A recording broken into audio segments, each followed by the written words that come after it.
Welcome to news express. నేను సింధూరా. పెద్ద సంఖ్యలో బీజేపీ, కాంగ్రెస్ నాయకులు బీఆర్ఎస్ పార్టీలో చేరారు. సిరిసిల్ల తెలంగాణ భవన్లో జరిగిన కార్యక్రమంలో బీఆర్ఎస్ వర్కింగ్ ప్రెసిడెంట్ కేటీఆర్ సమక్షంలో ముస్తాబాద్, ఎల్లారెడ్డిపేట, విన్నపల్లి మండలాలకు చెందిన కాంగ్రెస్, బీజేపీ నాయకులు పెద్ద సంఖ్యలో బీఆర్ఎస్లో చేరారు.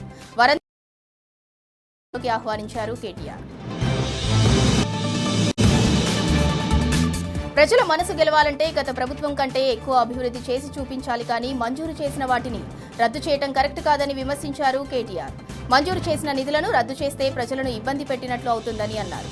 కేసీఆర్ హయాంలో చేసిన అభివృద్ధికి ప్రజలు మున్సిపల్ పీఠాన్ని కట్టబెట్టారని పేర్కొన్నారు.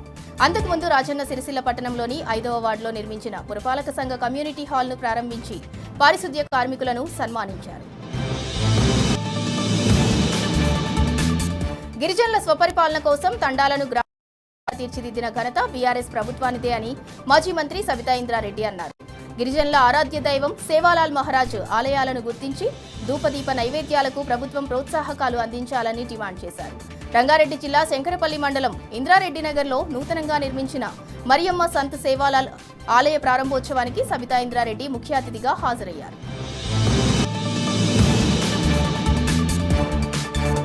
కాంగ్రెస్ పాలనలో రైతులు అరిగోస పడుతున్నారని మండిపడ్డారు మాజీ మంత్రి ఎర్రబెల్లి దయాకర్ రావు. పాలకుర్తి నియోజకవర్గాన్ని ఎమ్మెల్యే పూర్తిగా గాలికి వదిలేశారని అన్నారు. 24 గంటల కరెంటు లేదు, రైతు బంధు లేదు, రైతు బీమా లేదు. 2.5 ఏళ్లుగా రేవంత్ రెడ్డి ఏం చేస్తున్నాడని ప్రశ్నించారు.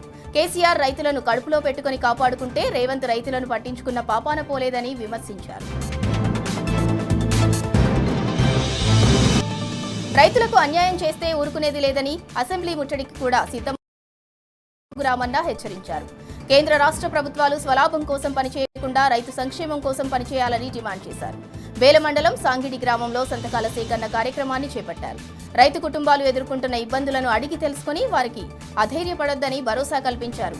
రైతులకు అందిస్తానన్న రైతు భరోసా నిధులు ప్రభుత్వం విడుదల చేయకుంటే అసెంబ్లీ ముట్టడికి సైతం సిద్ధమవుతామని జోగురామన్న హెచ్చరించారు. రైతు బంధు పథకంపై ముఖ్యమంత్రి వ్యాఖ్యలు అనాలోచితంగా ఉన్నాయని రైతు సంఘాలు భగ్గుమన్నాయి. ఈ నెల 16లోగా రైతు బంధు నిధులను విడుదల చేయకపోతే అసెంబ్లీని ముట్టడిస్తామని హెచ్చరించారు. అన్నదాతలను అన్ని రకాలుగా ఆదుకోవాలని రైతు ప్రజా సంఘాల జాతీయ అధ్యక్షుడు పొలాడి రామారావు డిమాండ్ చేశారు. ఈ నెల 28న కరీంనగర్లో రైతు మహాగర్జన నిర్వహిస్తున్నట్లు చెప్పారు. కాజీపేట్ రైల్వే డివిజన్ ఏర్పాటు, కాజీపేట్ రైల్వే మ్యానుఫ్యాక్చరింగ్ యూనిట్లో స్థానికులకు ఉపాధి అవకాశాలు కల్పించాలని డిమాండ్ చేస్తూ బీఆర్ఎస్ పోరాటాన్ని కొనసాగిస్తోంది. ఈ నేపథ్యంలో బీఆర్ఎస్ ప్రతినిధుల బృందం రైల్వే అధికారులను కలిసింది. మాజీ ఎంపీపీ వినోద్ కుమార్, మాజీ MLA Aruri Ramesh, party senior నాయకులతో కూడిన ప్రతినిధుల బృందం రైల్వే జనరల్ మేనేజర్ను కలిసింది.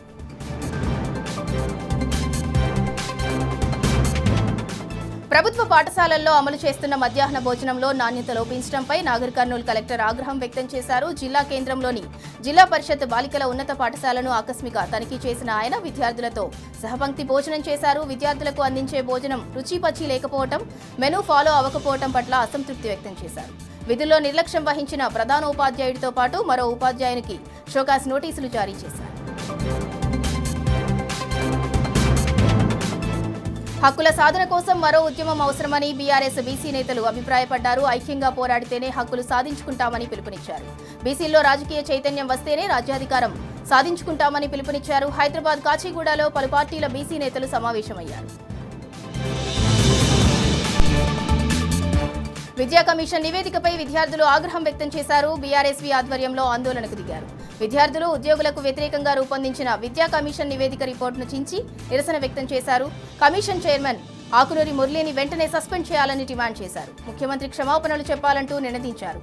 ఈ కార్యక్రమంలో బీఆర్ఎస్వీ రాష్ట్ర కార్యదర్శి జంగయ్యతో పాటు పలువురు విద్యార్థి నాయకులు పాల్గొన్నారు. సింగరేణిలో మెడికల్ బోర్డు నిర్వహించిన కారుణ్య నియామకాలను పునరుద్ధరించాలని తెలంగాణ బొగ్గుగని కార్మిక సంఘం అధ్యక్షుడు మిర్యాల రాజిరెడ్డి డిమాండ్ చేశారు. జాతీయ కార్మిక సంఘాలు పోగొట్టిన వారసత్వ ఉద్యోగాలను తిరిగి తీసుకువచ్చిన ఘనత కేసీఆర్దే అని గుర్తు చేశారు. కాంగ్రెస్ ప్రభుత్వంలో నామమాత్రంగా బోర్డు నిర్వహించి కొంతమందికి మాత్రమే ఉద్యోగ అవకాశాలు కల్పిస్తోందని పేర్కొన్నారు. ఇప్పటికైనా ప్రతి నెల మెడికల్ బోర్డును ఏర్పాటు చేసి 2000 మందికి పైగా కార్మికులకు న్యాయం చేయాలని యాజమాన్యాన్ని కోరారు. జగిత్యాల జిల్లా చిన్నమెట్పల్లి గీత కార్మికులు ఆందోళన బాటపట్టారు. గ్రామ శివారులో ఉన్న ఈతవనం సమీపంలో రైస్ మిల్లు నిర్వహించడాన్ని వ్యతిరేకించారు. మిల్లు నిర్మాణం వల్ల వృత్తిపరమైన నష్టాలు చాలా వస్తాయని గీత కార్మికులు ఆరోపిస్తున్నారు. అధికారులకు ప్రజాప్రతినిధులను తమ గోడు విన్నవించుకున్నా ఫలితం లేకుండా పోయిందని వాపోయారు. మిల్లు నిర్మాణ పనులు ఆపే వరకు ఆందోళన కొనసాగుతోందని అన్నారు. 3 నెలలుగా జీతాలు రాక మందమరి టోల్ గేట్లో పనిచేస్తున్న కాంట్రాక్ట్ ఉద్యోగులు ఆందోళన బాటపట్టారు. కార్మికుల ఆగచాట్లపై టీ న్యూస్లో వచ్చిన కథనానికి స్పందించిన యాజమాన్యం వేతనాలు చెల్లించి వారి సమస్యను పరిష్కరించింది. దీంతో 30 మంది కార్మికులు ఆనందం వ్యక్తం చేశారు.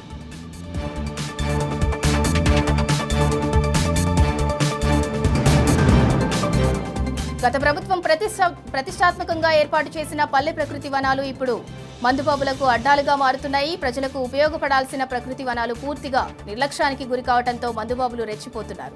ప్రకృతి వనాల నిర్వహణపై అధికారులు దృష్టి పెట్టి సంరక్షించే బాధ్యతలు చేపట్టాలని ప్రజలు కోరుతున్నారు.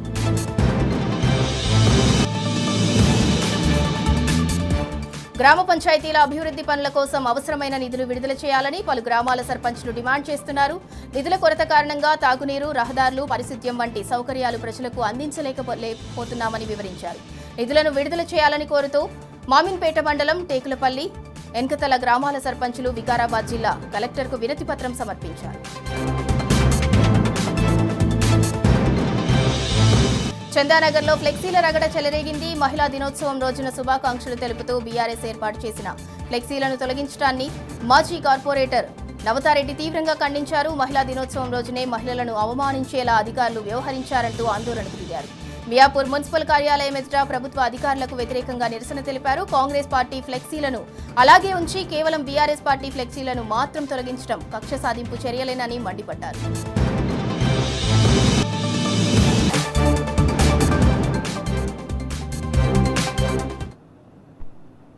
Welcome back to news express. Suryapet జిల్లాలో మాజీ సర్పంచ్లు వినోద్లో ఉన్న బిల్లులను ప్రభుత్వం వెంటనే విడుదల చేయాలని డిమాండ్ చేస్తూ కలెక్టరేట్ ఎదుట అర్ధనగ్న ప్రదర్శన చేశారు. గ్రామాల్లో తాము చేసిన అభివృద్ధి, అప్పుల గురించి చెబుతూ గోడును వెళ్లబోసుకున్నారు. 2.5 ఏళ్లుగా కాంగ్రెస్ సర్కార్ బిల్లులు విడుదల చేయకుండా వేధిస్తోందని మండిపడుతున్నారు. ఫీజు రియంబర్స్మెంట్, ఉపకార వేతనాల బిల్లులు వెంటనే మంజూరు చేయాలని బీసీ విద్యార్థి సంఘం నాయకులు డిమాండ్ చేశారు. రానున్న బడ్జెట్లో విద్యారంగానికి పెద్ద మొత్తంలో నిధులు కేటాయించాలని యాదాద్రి జిల్లా భువనగిరిలో రాస్తారోకో నిర్వహించారు. మేడ్చల్ మల్కాజ్గిరి జిల్లా బాచుపల్లిలోని ప్రణీత్ ఆంటిలియాలో హైడ్రా అక్రమ కూల్చివేతలను కాలనీవాసులు అడ్డుకున్నారు. గేటెడ్ కమ్యూనిటీ ప్రణీత్ ఆంటిలియాలో నిర్మించిన షెడ్, ట్రాన్స్ఫార్మర్ గోడను హైడ్రా అధికారులు కూల్చివేశారు. ఓఆర్ఆర్ నుంచి బాచుపల్లి వరకు 100 ఫీట్ల రోడ్డు పనులను పట్టించుకోకుండా మా విల్లాల రోడ్డుపై దౌర్జన్యం ఏంటని స్థానికులు మండిపడుతున్నారు. కూల్చివేతలను అడ్డుకున్న స్థానికులు, మహిళలను పోలీసులు ఈడ్చిపాడేశారు.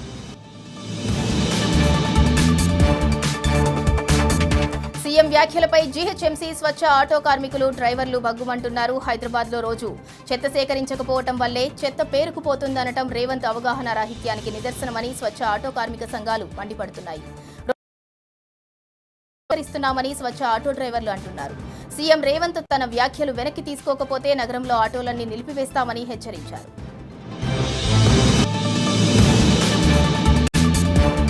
మియాపూర్ హఫీజ్పేట్లో దారుణం చోటు చేసుకుంది. జుట్టు ఎక్కువగా ఉందని ఓ ప్రైవేటు స్కూల్ ప్రిన్సిపల్ విద్యార్థికి గుండు కొట్టించడం సంచలనంగా మారింది.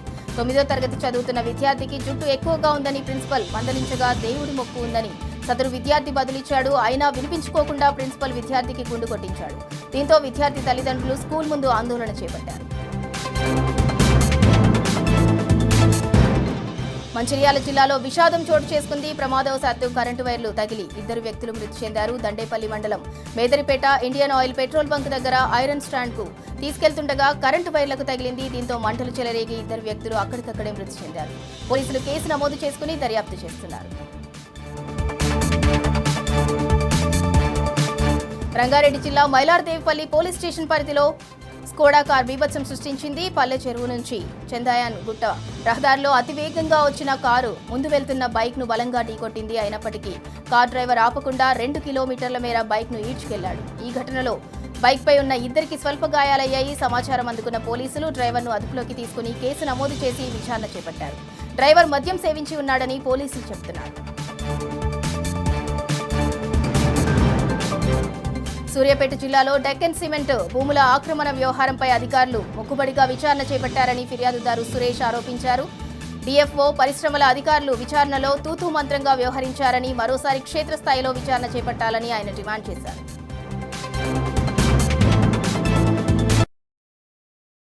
నూతన గవర్నర్గా శివప్రతాప్ శుక్లా బుధవారం ప్రమాణ స్వీకారం చేయనున్నారు. శుక్లా చేత high court chief justice Aparesh Kumar Singh ప్రమాణ స్వీకారం చేయించనున్నారు. ఈ నెల 16 నుంచి ప్రారంభమయ్యే అసెంబ్లీ బడ్జెట్ సమావేశాలలో ఉభయ సభలనుద్దేశించి గవర్నర్ శివప్రతాప్ శుక్లా ప్రసంగించనున్నారు.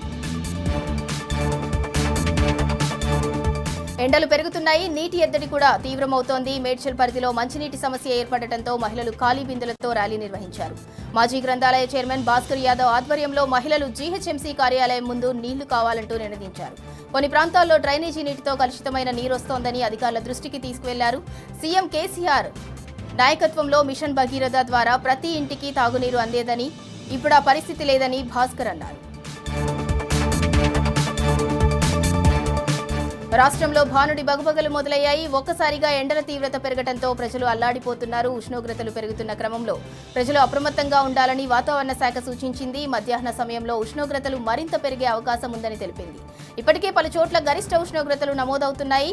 మహబూబ్నగర్లో అత్యధికంగా 39.4 డిగ్రీల ఉష్ణోగ్రత నమోదు కాగా, మెదక్లో 38.8 డిగ్రీలు, ఆదిలాబాద్లో, నిజామాబాద్లో 37.8 డిగ్రీలు, హైదరాబాద్లో గరిష్ట ఉష్ణోగ్రత 36.2 డిగ్రీలు నమోదయ్యాయి. జగిత్యాల జిల్లాలోని ప్రసిద్ధ పుణ్యక్షేత్రం ధర్మపురిలో లక్ష్మీ నరసింహస్వామి రథోత్సవం అంగరంగ వైభవంగా సాగింది.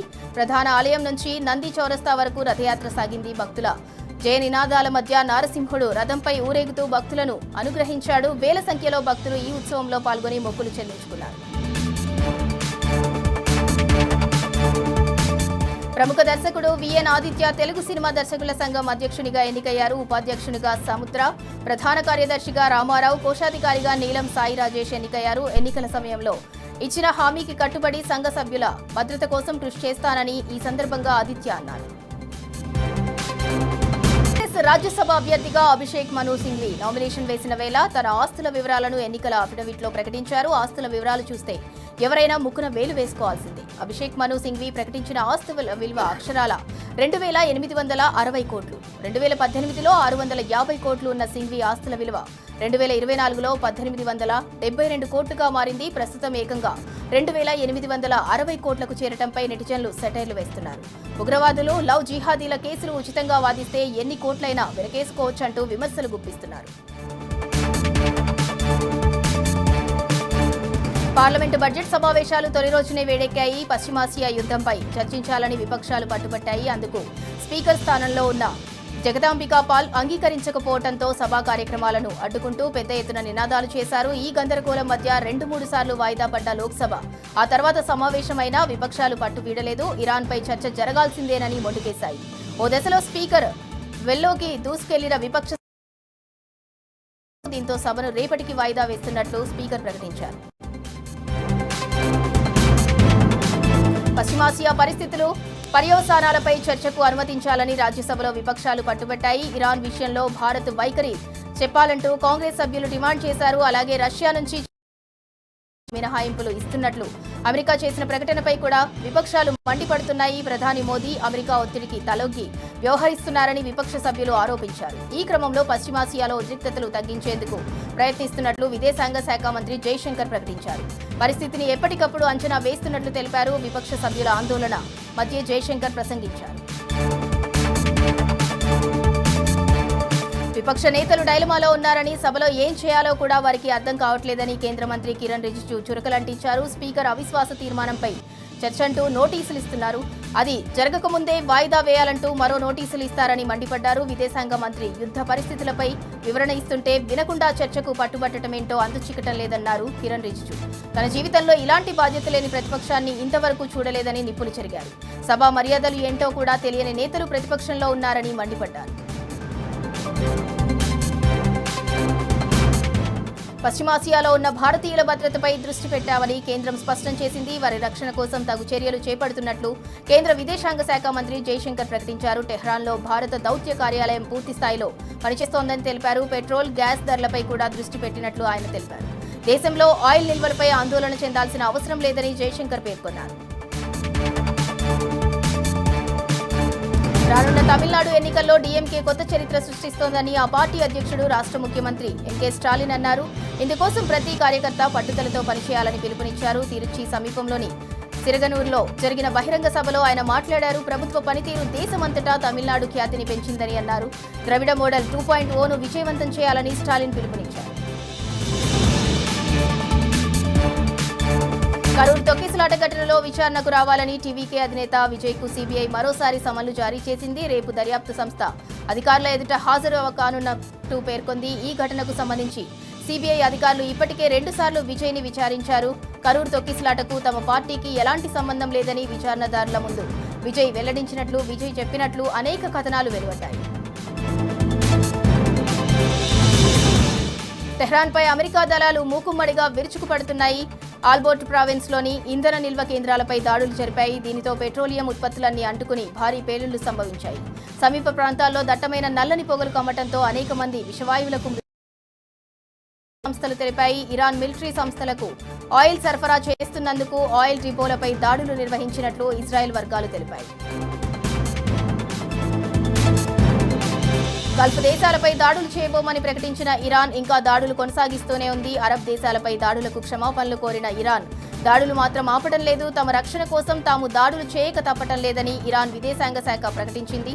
దీంతో ఇరాన్పై గల్ఫ్ దేశాలు తీవ్ర ఆగ్రహం వ్యక్తం చేస్తున్నాయి. అవసరమైతే ప్రతి దాడులకు దిగడానికి కూడా తప్పమని అరబ్ లీగ్ ఇరాన్కు సంబంధించిన ప్రతి వ్యవస్థను ధ్వంసం చేసే పనిలో పడ్డాయి అమెరికా, ఇజ్రాయెల్ దళాలు. నీటి కొరత ఎక్కువగా ఉండే ప్రాంతాల్లోని తాగునీటి ప్లాంట్లను కూడా వదిలిపెట్టడం లేదు. దీంతో అదే తరహాలో దాడులను ఇరాన్ కూడా కొనసాగిస్తోంది.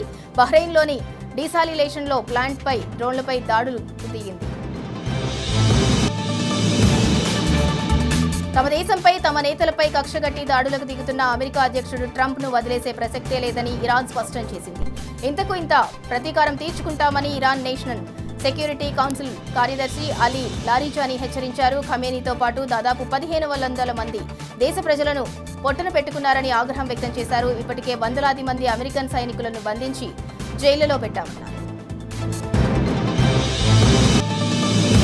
అమెరికన్ నేవీ ఫ్లీట్ లక్ష్యంగా ఇరాన్ జరిపిన దాడుల్లో 21 మంది అమెరికా సైనికులు మృతి చెందినట్లు టెహ్రాన్ టైమ్స్ తెలిపింది. మనామా సమీపంలో అమెరికా నావికాదళ స్థావరమే లక్ష్యంగా దాడులు జరిగాయి. పశ్చిమాసియా, అరేబియా సముద్ర జలాల్లో నావికాదళం కదలికలను, రాకపోకలను అక్కడి నుంచే పర్యవేక్షిస్తున్నారు. ఇప్పుడు ఆ స్థావరాలన్నీ ఇరాన్ డ్రోన్లు పూర్తిగా ధ్వంసం చేశాయి. ఇజ్రాయెల్ అమెరికాతో యుద్ధం భీకరంగా సాగుతున్న వేళ ఇరాన్ తన కొత్త సుప్రీం లీడర్ను ఎన్నుకుంది. అమెరికా హెచ్చరికలను బేఖాతరు చేస్తూ ఖమేనీ రెండో కుమారుడు ముజ్తబా ఖమేనీని కొత్త నేతగా ప్రకటించింది. మరోవైపు ఇరాన్తో పాటు లెబనాన్లోని హెజ్బుల్లా స్థావరాలపై అమెరికా, ఇరాన్ దాడులు మరింత తీవ్రమయ్యాయి.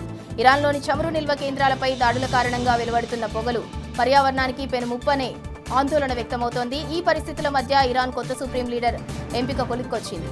ఇరాన్లోని 88 మంది మత గురువులతో కూడిన అసెంబ్లీ ఆఫ్ ఎక్స్పర్ట్స్ కొత్త సుప్రీం లీడర్గా ఖమేనీ కుమారుడు ముస్తఫాను ఎన్నుకుంది.